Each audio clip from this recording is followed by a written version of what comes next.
گزشتہ سال الحمدللہ سیرت النبی کے اوپر ایک سیریز ہوئی تھی جو مکمل ہوئی۔ اس سال یہ ارادہ ہے انشاءاللہ ہم حضور صلی اللہ علیہ وسلم کے صحابہ میں جو سب سے افضل صحابہ ہیں خلفائے راشدین حضرت ابوبکر صدیق، عمر فاروق، عثمان غنی اور علی حیدر کرار، ان کے اوپر انشاءاللہ ہم ان کی سیرت کو بیان کریں گے اور ان کی خلافت کا جو دور ہے اس کا تذکرہ کریں گے۔ حضور صلی اللہ علیہ وسلم کو اللہ نے نبوت عطا فرمائی، اس نبوت کے نتیجے میں ایک نیا نظام قائم فرمایا، اس نظام کو آگے بڑھانے والے اور اس نظام کے بنائے ہوئے اصولوں پر مکمل عمارت کھڑی کرنے والے خلفائے راشدین ہیں۔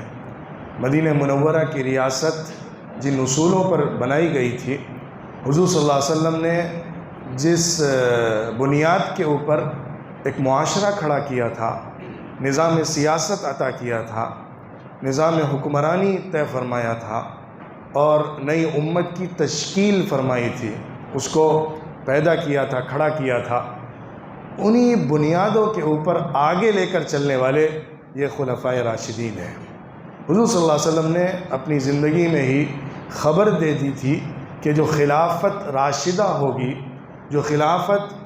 میرے بنائے ہوئے نبوی اصولوں کے مطابق آگے چلنے والی ہوگی، وہ 30 سال تک رہے گی، پھر اس کے بعد بادشاہت کا دور شروع ہوگا۔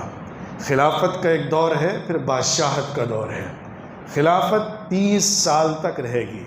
حضور صلی اللہ علیہ وسلم نے طے کر دیا تھا کہ میرے بعد جو خلافت کا دور ہے وہ 30 سال رہے گا، پھر ملوکیت کا دور آئے گا، بادشاہت کا دور آئے گا۔ عملاً ایسا ہوا۔ حضور صلی اللہ علیہ وسلم کے بعد یہ جو خلفائے راشدین کہلاتے ہیں، ابو بکر، عمر، عثمان، علی رضی اللہ عنہم، اور ان کے بعد حضرت حسن ابن علی رضی اللہ عنہ جن کو 6 مہینے تک حکومت ملی تھی، ان کا جو دور ہے وہ 30 سال کا دور ہے جس میں خلافت راشدہ قائم رہی۔ تو میں کوشش کروں گا کہ انشاءاللہ ہم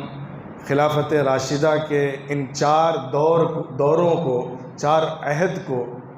ان کے اوپر اس طرح سے گفتگو کریں کہ ان شخصیات کا تعارف بھی ہمارے سامنے آ جائے،